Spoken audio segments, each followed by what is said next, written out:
Good morning, students. Welcome to online classes, second year Telugu medium political science.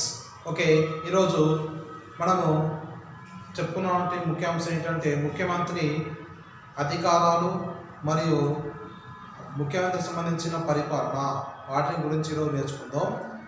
దీనికంటే ముందుగా మనము ప్రధానంగా నేటి క్లాస్లో ఏం నేర్చుకున్నామంటే రాష్ట్ర ప్రభుత్వము అంటే ఏమిటి, రాష్ట్ర ప్రభుత్వం నిర్వచనము మరియు రాష్ట్ర ప్రభుత్వానికి సంబంధించిన ముఖ్యమైన పరిపాలన విభాగాలు నేర్చుకున్నాం. ఓకే, చాప్టర్ 4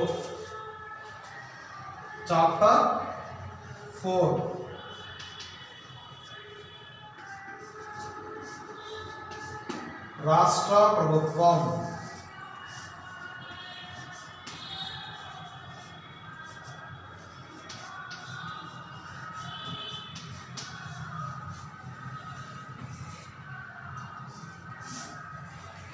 రాష్ట్ర ప్రభుత్వం అనేది ఎన్ని శాఖలుగా విభజించబడింది? నేను రాష్ట్రం నేర్చుకుంటే 3 శాఖలుగా. శాసన ఎన్ని శాఖలుగా?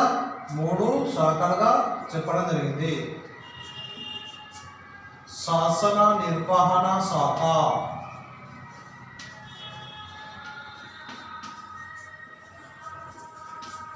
తర్వాత రెండోది కార్యనిర్వహణ శాఖ,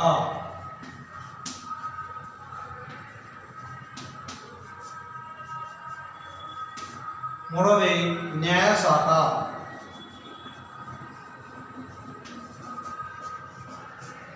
ఈ 3 శాఖలు అనేవి రాష్ట్ర ప్రభుత్వం అంటే సమైక్య ప్రభుత్వంలో కూడా ఈ 3 శాఖలుగా ఉన్నాయి. 3 శాఖలు పెంచున్నాయి. సమైక్య ప్రభుత్వంలో కూడా శాసన నిర్వహణ శాఖ, కార్యనిర్వహణ శాఖ, న్యాయ శాఖ అనేవి ఉన్నాయి. కాకపోతే అవి రాష్ట్రపతి పరిపాలనా కాలంలో అంటే రాష్ట్రపతి ప్రధానమంత్రి ఈ శాఖలకు అధిపతిగా కొనసాగిస్తారు. చాప్టర్ 4 రాష్ట్ర ప్రభుత్వంలో కూడా శాసన నిర్వహణ శాఖ, కార్యనిర్వహణ శాఖ, న్యాయ శాఖ అనే 3 శాఖలు ఏర్పాటు చేయడం జరిగింది. శాసన నిర్వహణ శాఖలో ప్రధానంగా ఎవరు బాధ్యత వహిస్తారు? గవర్నర్. శాసన నిర్వహణ శాఖలో గవర్నర్ రాజ్యాంగ రీత్యా గవర్నర్ యొక్క అధికారం ఆ విధంగా ఉంటుంది. రాజ్యాంగ రీత్యా శాసనాలు ఏర్పాటు చేయడంలో గవర్నర్ గల అధికారాలు, గవర్నర్ పదవి వాటి గురించి మనము యూనిట్ క్లాస్లో నేర్చుకున్నాం. ఈరోజు కార్యనిర్వహణ శాఖ అంటే కార్యనిర్వహణ శాఖ అధిపతి ఎవరు? ముఖ్యమంత్రి.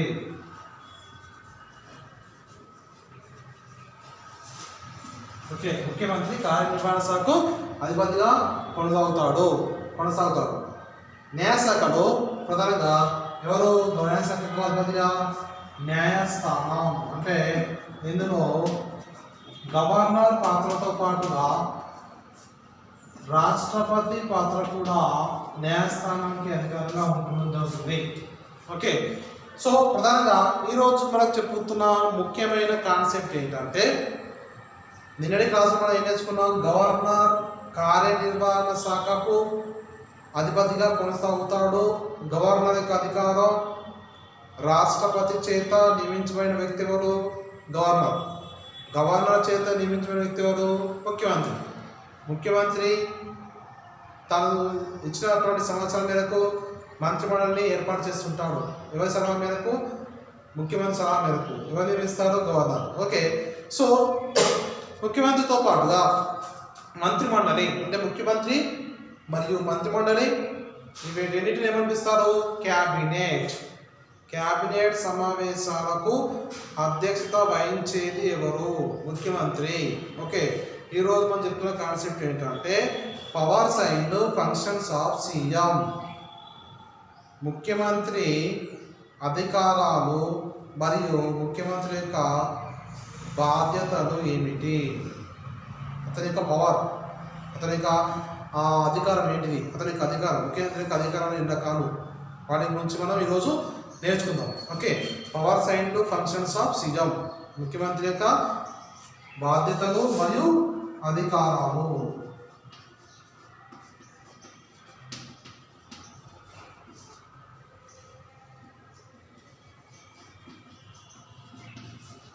ముఖ్యమంత్రి యొక్క బాధ్యతలు, అతని యొక్క బాధ్యత ఏమిటి, మరియు ముఖ్యమంత్రి యొక్క అధికారాలు, అతని యొక్క అధికారాలు ఎన్ని రకాలుగా పిలుస్తాము అనేది ఈరోజు మెయిన్ కాన్సెప్ట్. ఒకటి ప్రధానంగా ముఖ్యమంత్రి కార్యనిర్వహణ శాఖకు అధిపతిగా కొనసాగుతాడు.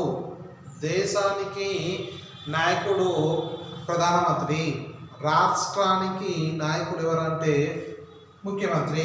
సో ముఖ్యమంత్రి తాను కార్యనిర్వహణ శాఖకు అధిపతిగా కూడా కొనసాగుతాడు, మరియు అతని యొక్క బాధ్యత అనేది ముఖ్యమంత్రి యొక్క అధికారం బట్టి, ముఖ్యమంత్రి యొక్క పరిపాలన బట్టి, ముఖ్యమంత్రి యొక్క అధికారం, బాధ్యత మరియు పరిపాలన, అతని పరిపాలన, ముఖ్యమంత్రి యొక్క పరిపాలన బట్టి రాష్ట్ర ప్రభుత్వం యొక్క భవిష్యత్తు అనేది ఆధారపడి ఉంటుంది అని అనడంలో ఎటువంటి సందేహం లేదు. ఓకే, ప్రతి రాష్ట్రానికి ఏ ప్రభుత్వం ఉంటుంది, ఆ ప్రతి రాష్ట్ర ప్రభుత్వంలో ముఖ్యమంత్రి తన యొక్క పరిపాలన ఏ విధంగా ఉన్నది అనేది ఆ రాష్ట్రం యొక్క భవిష్యత్తు పైన ఆధారపడి ఉంటుంది. ఓకే, దీనిలో ప్రధానంగా ముఖ్యమంత్రి అధికారంలో ఫార్మేషన్ ఆఫ్ ది మినిస్ట్రీ అంటే ప్రధానంగా ఒకటే అంశం వస్తుంది, మంత్రిమండలి ఏర్పాటు, మంత్రిమండలి స్థాయి ఏర్పాటు. మంత్రిమండలి స్థాయిని ఎవరు ఏర్పాటు చేస్తారు? మంత్రిమండలిని ముఖ్యమంత్రి. అంటే ముఖ్యమంత్రి మంత్రిమండలిని నియమించి పరిపాలన చేస్తాడు. ఓకే, మంత్రిమండలి ఎవరి చేత నియమించబడతారు? గవర్నర్ చేత. ముఖ్యమంత్రి యొక్క సిఫార్సు మేరకు, ఓకే, గవర్నర్ చే ముఖ్యమంత్రి యొక్క సిఫార్సు మేరకు మంత్రిమండలి స్థాయి అనేది ఏర్పాటు చేయడం జరుగుతుంది. ఒకటవ అంశం. రెండవ అంశం ఏంటంటే preside over the council of minister. అంటే ప్రధానంగా ఇందులో మినిస్టర్ మంత్రిమండలి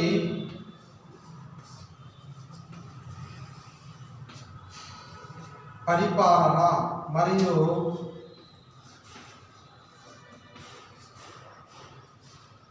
మంత్రిమండలి పరిపాలన అధికారాలు, పరిపాలన మరియు అధికారాలు.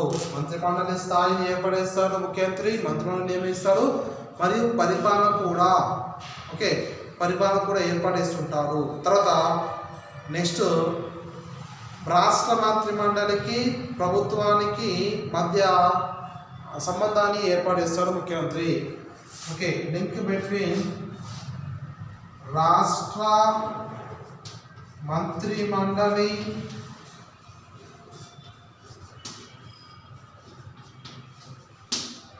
మంత్రిమండలి మరియు ప్రభుత్వం. రాష్ట్ర మంత్రిమండలి రాష్ట్ర ప్రభుత్వానికి సమన్వయకర్తగా ఉంటారు ముఖ్యమంత్రి. రాష్ట్ర మంత్రిమండలి ప్రభుత్వంకు సమన్వయకర్త అంటే రెండింటికి లింక్ కలిగిన వ్యక్తి. రాష్ట్ర ప్రభుత్వానికి మంత్రిమండలికి, రాష్ట్ర ప్రభుత్వానికి మరియు రాష్ట్ర మంత్రిమండలికి లింక్ కలిగిన వ్యక్తిగా, సమన్వయకర్తగా ఎవరు ఉంటారంటే ముఖ్యమంత్రి. Next number 4. ఓకే, వీటన్నిటితో పాటుగా ఇతడు లీడర్ ఆఫ్ అంటే నాయకుడుగా దేనికి? కార్యనిర్వహణ శాఖకు నాయకుడు.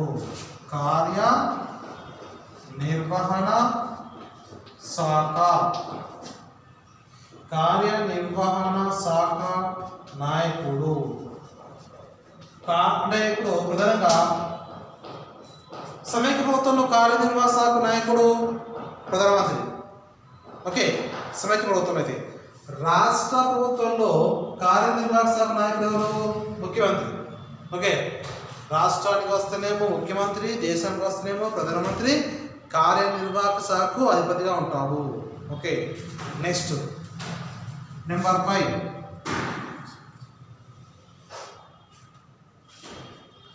చీఫ్ స్పోక్ పర్సన్ అంటే ప్రధానంగా ముఖ్యమంత్రి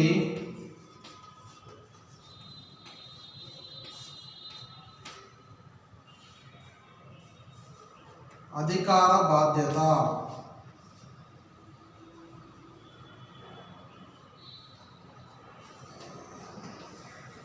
అధికారం మరియు బాధ్యత కలిగి ఉంటాడు.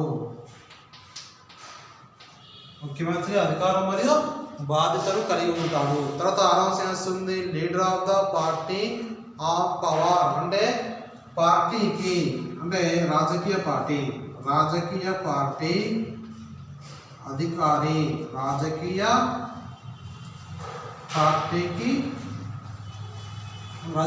అంటే ఏ పార్టీ అంటూ ప్రధానంగా లీగ్లో ఉన్న పార్టీ అంటే ruling party.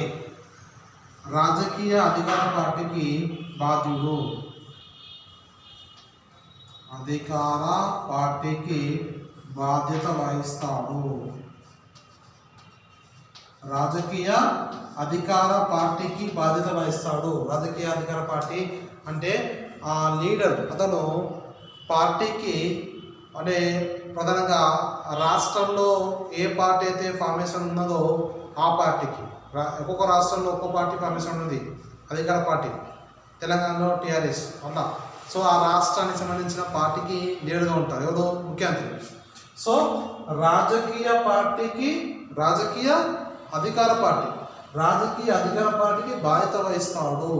Leader of the party power. Next leader of the state అంటే లీడర్ ఆఫ్ స్టేట్ వస్తుంది రాష్ట్ర నాయకుడు. లీడర్ ఆఫ్ ద స్టేట్ రాష్ట్ర నాయకుడు ఎవరు? ముఖ్యమంత్రి. ఇవన్నీ ఏంటంటే ముఖ్యమంత్రి యొక్క బాధ్యతలు మరియు అధికారాలు. ఓకే, ఇందులో ఒకటవ వస్తుంది మంత్రిమండలి స్థాయి ఏర్పాటు. మంత్రిమండలిని ఏర్పాటు చేయడము, మంత్రిమండలి స్థాయిని ఎంత ఉండాలో రుజువుపరిచి ఎవరికి ఎటువంటి శాఖలు ఇవ్వాలో మళ్ళీ కూడా ఇతర మంత్రులతో చర్చించి గవర్నర్కు పంపిస్తాడు వారిని ఎన్నుకోవాలని. ఆ గవర్నరు మంత్రిమండలిని ఎన్నుకోబడతారు గవర్నర్ చేత. ఓకే, మంత్రిమండలి స్థాయి ఏర్పాటు. మంత్రిమండలిలో కంట్రోల్ చేసేటువంటి వ్యక్తి ఎవరు? ముఖ్యమంత్రి. తాను రాజ్యాంగానికి అనుగుణంగా గవర్నర్ చేత ఎన్నుకోబడినటువంటి ముఖ్యమంత్రి గవర్నర్ యొక్క పరిపాలనకు అతను ఆన్సర్ ఇవ్వాల్సిన అవసరం ఉంటుంది. అంటే మంత్రిమండలికి ఆన్సర్ వివరిస్తారు ముఖ్యమంత్రి ప్రధానంగా గవర్నర్తో చర్చిస్తాడు.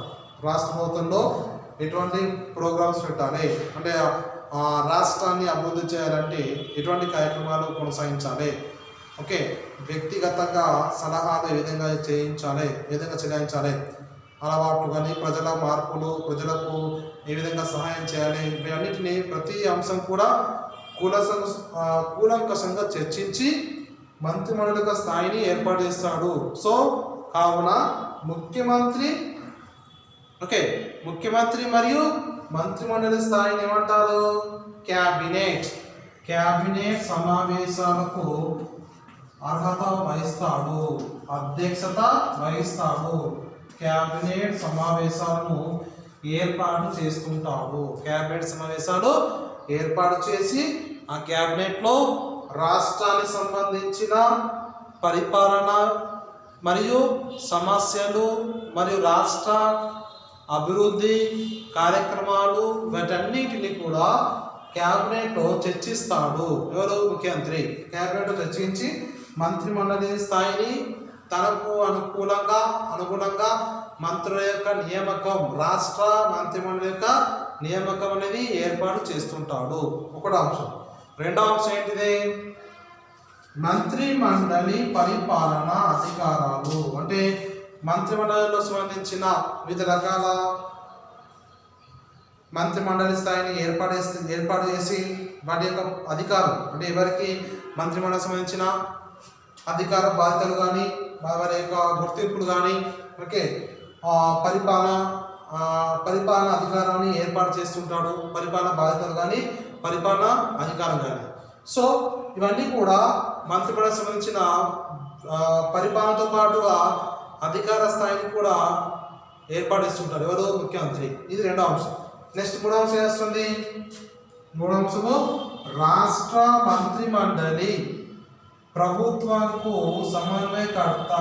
అంటే రాష్ట్ర మంత్రి మండలికి మరియు ప్రభుత్వం, రాష్ట్రాల్లో ఉన్న మంత్రి మండలితో పాటుగా రాష్ట్ర ప్రభుత్వానికి లింక్గా ఉంటాడు. అంటే సమన్వయకర్తగా వ్యవహరిస్తాడు. అంటే రాష్ట్ర ప్రభుత్వాన్ని ఏర్పాటు చేయడంలో కానీ, వాటిని నడిపించడంలో కానీ, ప్రోగ్రామ్స్ని లేదా కార్యక్రమాలను, అంటే మనకు ఆర్థిక కార్యకలాపాలు కానీ, రాజకీయ కార్యకలాపాలు కానీ, ఓకే, వీటన్నిటిని రాష్ట్ర మంత్రిమండలితో చర్చించి నిర్ణయాలు తీసుకుంటాడు.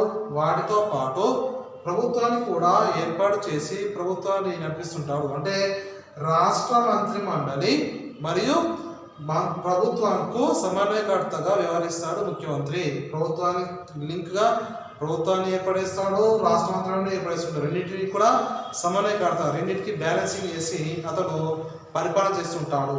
ఓకే, సమన్వయకర్తగా వ్యవహరిస్తాడు. నెంబర్ 3.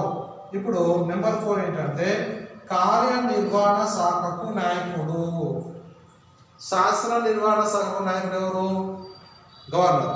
శాసనాలు ఏర్పాటు చేయడం కానీ, శాసనంలో అమలుపరచడం కానీ. అదేవిధంగా కార్యనిర్వహణ శాఖకు నాయకుడు ఎవరంటే ముఖ్యమంత్రి. అంటే శాసనాలు అంటే రాజ్యాంగపరంగా చేసేటువంటి పరిపాలన, రాజ్యాంగానికి సంబంధించిన ఏర్పాటు కానీ, ఆర్టికల్స్, రాజ్యాంగాన్ని అమలుపరచడంలో రాష్ట్రాల్లో గవర్నర్ పాత్ర ఎక్కువ ఉంటుంది. తర్వాత రెండో అంశం ఏంటిది? కార్యనిర్వహణ శాఖ. కార్యనిర్వహణ శాఖ అంటే ఏమిటంటే మంత్రిమండలి మరియు ప్రజాప్రతినిధులు అందరూ, ఎమ్మెల్యేస్, ఓకే, వీరందరూ మరియు ముఖ్యమంత్రి, క్యాబినెట్లో ఉన్నటువంటి అందరూ, వీరంతా కూడా ఎందులోకి వస్తారంటే కార్యనిర్వహణ శాఖ ఆఫీసుంటాం. అంటే యాక్చువల్గా ముఖ్యమంత్రి తను చేసేటువంటి పరిపాలన, అతని యొక్క పరిపాలన బట్టి రాష్ట్ర భవిష్యత్తు అనేది ఆధారపడి ఉంటుంది. కార్యనిర్వహణ శాఖ ఏర్పాటు చేసి దానికి బాధ్యత వహిస్తాడు, వాటికి అధిపతిగా ఉంటాడు. కార్యనిర్వహణ శాఖకు నాయకుడు మరియు కార్యనిర్వహణ శాఖకు అధిపతి ఎవరంటే ముఖ్యమంత్రి. కార్యనిర్వహణ శాఖలో ఉన్నటువంటి వివిధ శాఖల సమన్వయం, వాటి మధ్య ఉన్నటువంటి ఏర్పాటు, తర్వాత మార్పులు, ఏదైనా మార్పులు చేయాలన్నా కార్యనిర్వహణ శాఖని ఎక్కువగా అతని యొక్క ఆమోదం పొందడంలో ముఖ్యమంత్రి యొక్క పాత్ర అనేది ఎక్కువగా ఉంటుంది. ఓకే, ఇది నెంబర్ 4. నెంబర్ 5 ఏంటిది? ముఖ్యమంత్రి అధికార బాధ్యత కలిగి ఉండడం. ఓకే, అధికార బాధ్యత కలిగి ఉండడం. నెంబర్ 5, అతను అధికార బాధ్యత అంటే చీఫ్ స్పోక్ పర్సన్, అంటే ముఖ్య సమన్వయకర్తగా అతన్ని రాష్ట్రం ఎన్నుకున్నది కావున, రాష్ట్ర ప్రజలందరూ అతన్ని ఎన్నుకున్నారు కావున అతడు అధికార బాధ్యతను ఉపయోగించి తన పరిపాలన పరిపాలన చేస్తాడు. ఓకే, అధికార బాధ్యత కలిగి ఉంటాడు మరియు వాటిని అమలుపరచడంలో రాష్ట్రం యొక్క నిర్ణయాలు, అంటే రాష్ట్ర ప్రభుత్వ సంబంధాలు కానీ, రాష్ట్ర ప్రభుత్వాన్ని ఏర్పాటు చేయడంలో కానీ, ఓకే, విదేశీ రాయబారులను, తర్వాత విదేశీ కంపెనీలను రాష్ట్రానికి, దేశానికితో పాటు రాష్ట్రానికి తీసుకురావడంలో కానీ, విదేశీ కంపెనీలను రాష్ట్రంలో రాజధాని ప్రాంతంలోతో పాటు ఇతర ప్రాంతాల్లో అభివృద్ధి చెందిన పారిశ్రామిక ప్రాంతాల్లో ఏర్పాటు చేయటం, పారిశ్రామిక రంగాలను ప్రోత్సహించడం మరియు మంత్రిమండలి యొక్క బాధ్యతను తెలియజేయడం, వాటి యొక్క అధికారాన్ని మార్పులు చేయడం కూడా ఎంత కూడా ఎవరి చేతిలో ఉంటుందంటే ముఖ్యమంత్రి యొక్క చేతిలో ఉంటుంది. అతని స్పోక్ పర్సన్ అంటే ముఖ్య నాయకుడిగా, ఆ రాష్ట్ర యొక్క నాయకుడిగా, రాష్ట్రం యొక్క ఆధిపత్యం పైన, రాష్ట్రం యొక్క అభివృద్ధి పైన ముఖ్యమంత్రి యొక్క పరిపాలన అనేది ఆధారపడి ఉంటుంది. నిర్ణయాలు తీసుకోవడం కానీ, స్వతహాగా లేదా మంత్రిమండలి యొక్క ఆలోచన పరంగా నిర్ణయాలను తీసుకొని మార్పుని చేయడం కానీ, రుజువుపరచడం కానీ, వ్యతిరేకించడం కానీ, ప్రతి అంశం కూడా శాంతి భద్రతలను తీసుకొని రావడం. ఓకే, శాంతి భద్రతల సమస్య రాకుండా చూడడం, కంట్రోల్ సమస్యలను కంట్రోల్ చేయడం, వీటన్నిటితో పాటుగా సమస్య పూరకంగా ఉన్నటువంటి రాజకీయ అతీత శక్తులకు అనుగుణంగా పనిచేయడం, ఇది ప్రధానంగా అతని యొక్క కర్తవ్యంగా గుర్తించబడుతుంది. ఓకే, నెక్స్ట్ ఆరాంశం వస్తుంది. రాజకీయ పార్టీకి బాధ్యత వహిస్తాడు. అంటే రాజకీయ పార్టీ, అధికార పార్టీ కానీ విపక్ష పార్టీ కానీ, అంటే విపక్ష పార్టీకి విపక్ష నాయకుడు బాధ్యత వహిస్తాడు. ఇక్కడ కేవలము ఏ పార్టీకి అధికారం అంటే రాష్ట్రంలో ఏ పార్టీ అయితే అధికారం ఉంటుందో ఆ పార్టీకి నాయకత్వం లీడర్గా ఉంటాడు. ఓకే, ప్రధానంగా రాష్ట్రంలో లేదా దేశంలో ప్రతి 5 సంవత్సరాలకు ఒకసారి ఎన్నికలు జరుగుతుంటాయి. ఇది కొన్ని సందర్భాల్లో ఆ పార్టీ అనేది క్రమంగా పుంజుకోవడం జరుగుతుంది. అంటే ఏదైనా అధికార పార్టీ బాధ్యత అంటే పార్టీకి సంబంధించిన భవిష్యత్ కార్యాచరణ, పార్టీకి సంబంధించిన అభివృద్ధి, ఓకే, ఆ పార్టీ ప్రజాప్రతినిధులు, ప్రజాపాలకులు, ఓకే, కింది స్థాయి నుంచి ఎగువ స్థాయి వరకు ప్రతి బాధ్యత కూడా అతని యొక్క చేతిలో ఉండడం జరుగుతుంది. రాజకీయాలకు అతీతంగా అధికార పార్టీకి బాధ్యత వహిస్తాడు మరియు పార్టీలో ఉన్నటువంటి మార్పులను తీసుకొని వస్తాడు. పార్టీకి సంబంధించిన సమావేశాలు ఏర్పాటు చేస్తుంటాడు. ఓకే, విపక్ష పార్టీలకు అనుగుణంగా అధికార పార్టీ అంటే 5 సంవత్సరాలకు ఒకసారి ఎన్నికలు జరిగినప్పుడు ప్రధానంగా అధికార పార్టీతో పాటు ఇతర పార్టీలు కూడా ఆ పార్టీకి అనుగుణంగా ఉండడం జరుగుతుంది. అంటే కొన్ని సందర్భాల్లో కంటిన్యూ 10 సంవత్సరాలు 15 సంవత్సరాలు కూడా అతని యొక్క ఎన్నుకోవడం జరుగుతుంది. అది ప్రధానంగా అతని యొక్క పనితనం బట్టి తెలియజేస్తుంది. అంటే ముఖ్యమంత్రి ప్రధానంగా అధికార పార్టీ ఆ రాష్ట్ర అధికార పార్టీకి బాధ్యత వహిస్తాడు. అతను ఆ రాష్ట్రంలో ఉన్నటువంటి ఆ రాష్ట్ర అధికార పార్టీకి ముఖ్యమంత్రి ఏ పార్టీకి చెందినవాడో ఆ పార్టీకి లీడర్గా ఉండడం జరుగుతుంది. ఓకే, ఇది రాజకీయ అధికార పార్టీకి పెంపొందింపజేస్తుంది. నెక్స్ట్ నెంబర్ 7 ఏంటంటే రాష్ట్ర నాయకుడు. రాష్ట్రానికి నాయకుడిగా కొనసాగుతాడు. జాతీయ నాయకుడు ఎవరు? ప్రధానమంత్రి. తర్వాత రాష్ట్ర నాయకుడు ఎవరు? ముఖ్యమంత్రి. రాష్ట్ర నాయకుడిగా అతడు తన పరిపాలన కొనసాగిస్తాడు. అంటే రాష్ట్రానికి నాయకుడిగా ఉంటాడు, అధికార పార్టీకి నాయకుడిగా ఉంటాడు, మంత్రిమండలికి సమన్వయకర్తగా ఉంటాడు, మంత్రిమండలిని ఏర్పాటు చేస్తుంటాడు మరియు మంత్రిమండలి యొక్క పరిపాలనకు అధికారానికి సమన్వయకర్తగా ఉంటాడు. ప్రధానంగా రాష్ట్ర ప్రభుత్వానికి మంత్రిమండలికి మధ్య సమన్వయకర్తగా ఉంటాడు. ఓకే, వీటన్నిటితో పాటుగా సమావేశాలు అసెంబ్లీ సమావేశాలు ఏర్పాటు చేస్తుంటాడు. అసెంబ్లీ సమావేశాలు చర్చ విధానాలను ప్రోత్సహిస్తాడు. కొన్ని సందర్భాల్లో పార్టీ వ్యతిరేక కార్యకలాపాలను సమర్పించినప్పుడు వాటిని వ్యతిరేకించడం జరుగుతుంది. సో ఇది అన్నీ కూడా ముఖ్యమంత్రికి సంబంధించిన ప్రధానమైన బాధ్యతలు మరియు అధికారాలు. ఓకే చిల్డ్రన్స్, ఇవి ఏంటంటే ముఖ్యమంత్రి యొక్క బాధ్యతలు మరియు అధికారాలు. ఒకటవ అంశం వస్తుంది మంత్రిమండలి స్థాయి ఏర్పాటు, క్యాబినెట్ సమావేశాల స్థాపన ఏర్పాటు చేయడం.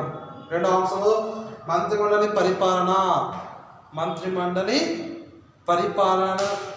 చేస్తాడు, మంత్రిమండలికి మరియు అధికారం చేస్తాడు. థర్డ్ వన్ రాష్ట్ర మంత్రిమండలి ప్రభుత్వానికి సమన్వయకర్తగా ఉంటాడు. రాష్ట్ర మంత్రులకు మరియు రాష్ట్ర మంత్రులతో పాటు రాష్ట్ర ప్రభుత్వానికి సమన్వయకర్తగా వ్యవహరిస్తాడు. కార్యనిర్వహణ శాఖకు అధిపతిగా ఉంటాడు. కార్యనిర్వహణ శాఖకు నాయకుడిగా లేదా అధికారిగా ఉంటాడు. నెక్స్ట్ ముఖ్యమంత్రి అధికార బాధ్యత కలిగి ఉండాలి. ముఖ్యమంత్రి అధికార బాధ్యత, తన యొక్క అధికారం, తన యొక్క బాధ్యత, అతని యొక్క విధి ఏమిటనేది అతని చేతిలో ఉండడం జరుగుతుంది. రాజకీయ అధికార పార్టీకి బాధ్యత వహిస్తాడు. ఏ రాజకీయ అధికార పార్టీ అయినా ఆ రాష్ట్రంలో ఉన్నటువంటి సమస్యలను ఏర్పడేస్తాడు మరియు దానికి ఆ రాజకీయ అధికార పార్టీకి బాధ్యత వహిస్తాడు. నెక్స్ట్ అంశం రాష్ట్ర నాయకుడు. రాష్ట్రానికి నాయకుడిగా కొనసాగుతాడు. ఓకే, ఇవన్నీ ఏంటంటే రాష్ట్ర ప్రభుత్వానికి సంబంధించిన ముఖ్యమంత్రి యొక్క బాధ్యతలు మరియు అధికారాలు. నిన్నటి క్లాసులో మనము గవర్నర్ బాధ్యతలు మరియు అధికారం గురించి నేర్చుకున్నాం. ఈరోజు ముఖ్యమంత్రి యొక్క బాధ్యతలు అధికారాలు ఎన్ని అనేవి నేర్చుకున్నాం. ఓకే, ఎన్ని రకాలు? 7 రకాలుగా అధికారాలు మరియు బాధ్యతలు అనేవి ముఖ్యమంత్రికి ఉంటాయని తెలియజేసుకున్నాం. ఓకే, వీటితో పాటుగా రేపటి క్లాసులో మనం ఏం నేర్చుకుంటాం అంటే మంత్రిమండలి పరిపాలన మరియు మంత్రిమండలి సంబంధించిన సమావేశాలు. ఓకే, వాటన్నిటితో పాటుగా హైకోర్టు అంటే హైకోర్టు యొక్క స్థాపన. మనకు ఇందులో ప్రధానంగా న్యాయశాఖలో వచ్చేటువంటి సంస్థలు అంటే ప్రతి రాష్ట్రానికి ఒక హైకోర్టు అనేది ఉంటుంది. మొత్తం దేశంలో ఎన్ని హైకోర్టులు కలవు? 26 హైకోర్టులు కలవు. 26 హైకోర్టు. 28 రాష్ట్రాలలో 26 హైకోర్టు అని ఉంటుంది. అంటే ఒక్కో రాష్ట్రం ప్రధానంగా అండమాన్ నికోబార్ యొక్క హైకోర్టు కలకత్తాలో, లక్షద్వీప్ ఐలాండ్స్ యొక్క హైకోర్టు కేరళ కొచ్చిలో, ఓకే, పాండిచ్చేరి యొక్క హైకోర్టు చెన్నై.